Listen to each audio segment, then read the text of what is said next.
मैं डॉक्टर उर्मिला शर्मा, सह आचार्य हिंदी विभाग, MSJ कॉलेज भरतपुर।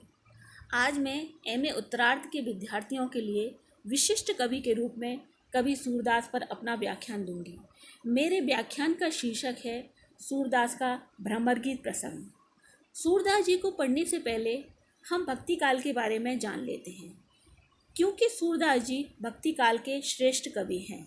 हिंदी साहित्य का भक्ति काल वैचारिक समृद्धता, आध्यात्मिक श्रेष्ठता, कला वैभव के लिए विख्यात रहा। भक्ति काल को हिंदी साहित्य का स्वर्णिम युग कहा जाता है। आचार्य द्वारा भक्ति काल के कवियों को दो भागों में विभक्त किया गया, एक सगुण काव्यधारा, दूसरी निर्गुण काव्यधारा। अब सगुण काव्यधारा के कवियों के बारे में मैं आपको बता देती हूँ कि सगुण काव्यधारा के कवियों ने माना कि ईश्वर अवतार लेता है, उसका स्वरूप होता है, उसको देखा जा सकता है, उसको छुआ जा सकता है, उसका चित्र बनाया जा सकता है। यही सगुण साकार के गुण हैं। निर्गुण काव्यधारा को मानने वाले कवियों का मानना है कि ईश्वर निराकार होता है, उसे देखा नहीं जा सकता, उसे महसूस किया जा सकता है और साधना द्वारा ईश्वर को प्राप्त किया जा सकता है। सगुण काव्यधारा के कवि फिर दो भागों में विभक्त हो गए, पहली राम भक्त काव्यधारा, दूसरी कृष्ण भक्त काव्यधारा।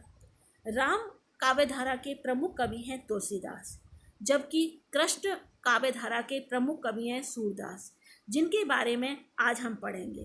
पहले निर्गुण काव्यधारा के कवियों के बारे में जान लेते हैं। निर्गुण काव्यधारा को भी दो भागों में विभक्त किया गया। पहला संत काव्यधारा, जिसे ज्ञानाश्रयी काव्यधारा भी कहते हैं, इसके प्रतिनिधि कवि हैं कबीरदास। दूसरी सूफी काव्यधारा, जिसे प्रेमाशयी शाखा भी कहते हैं, इसके प्रतिनिधि कवि हैं मलिक मोहम्मद जायसी। इन दोनों ही धाराओं के कवियों ने हठयोग को माना।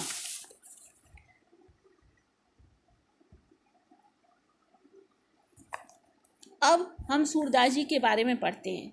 सूरदास जी को वात्सल्य रस का जनक कहा जाता है। मैं पहले आपको सूरदास की कृतियों के बारे में बता देती हूँ। इनकी प्रमुख कृति है सूरसागर, सूरसारावली, साहित्य लहरी, नल दमयंती, ब्याहलो आदि, जिनमें से नल दमयंती और ब्याहलो अप्राप्य हैं। अब मैं आपको भ्रमर गीत का तात्पर्य बता देती हूँ। भ्रमर गीत का तात्पर्य उस उपालंब काव्य से है जिसमें नायक की निष्ठुरता के साथ साथ नायिका की मूक व्यथा विरह वेदना का मार्मिक चित्रण करते हुए नायक के प्रति नायिका के उपालंबों का चित्रण किया जाता है। अब मैं आपको भ्रमर गीत का मूल स्रोत बताती हूँ। भ्रमर गीत का उद्भव श्रीमद् भागवत पुराण के दशम स्कंद के 46-47वें अध्याय से लिया गया है। ये कथानक इस प्रकार है। कंस के बुलावे पर जब कृष्ण मथुरा चले जाते हैं तो वहाँ उन्हें गोपियों की याद सताने लगती है। मथुरा में कृष्ण के एक मित्र थे, उद्धव जी, जो रिश्ते में इनके भाई भी लगते हैं। उन्हें ज्ञान योग का बड़ा घमंड था। वे मानते थे कि साधना द्वारा निर्गुण ब्रह्म को प्राप्त किया जा सकता है और साधना ही मोक्ष प्राप्ति का मार्ग है।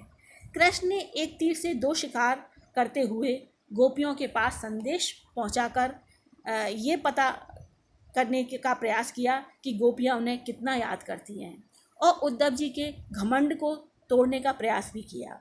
उद्धव जी जब ब्रज में आते हैं तो गोपियां ये सोचकर प्रसन्न हो जाती हैं कि कृष्ण नहीं आए तो क्या हुआ, उनके आने का संदेशा उद्धव जी लाए होंगे।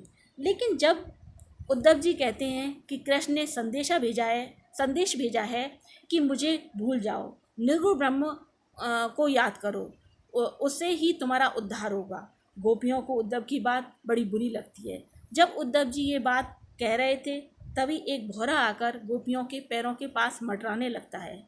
चूँकि गोपियाँ पद्मनी कोटि की नायिकाएं थीं, उनके शरीर से कमल की गंध आती थी। उस भौरे को देखकर गोपियों के मन में ये बात आती है कि काले सब निर्मोही होते हैं। सूरदास जी ने ही कहा है, वह मथुरा काजर की कोठरी जे आवे ते कारे, तुम कारे सुफलक सुत कारे, कारे मधुप भवारे। गोपियाँ कहती हैं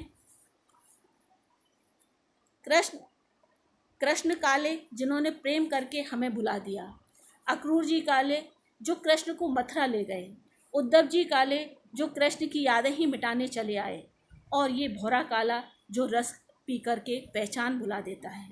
अतः गोपियाँ उद्धव जी को माध्यम बनाकर उल्हाने देती हैं। भ्रमर गीत में यही प्रसंग है। भ्रमर गीत परंपरा संबंधी कुछ कृतियों के बारे में और मैं आपको बता देती हूँ जो सूरदास के अलावा और कवियों ने लिखी हैं। नंददास ने भंवर गीत लिखा है, सत्यनारायण कविरत्न की भ्रमर दूत है, अयोध्या सिंह उपाध्याय की प्रिय प्रवास है और रत्नाकर जी की उद्धव शतक है। इस प्रकार भ्रमर गीत की एक परंपरा चलने की ली थी, जिसके बारे में प्रसंग के बारे में आज मैंने अपने व्याख्यान में बताया है।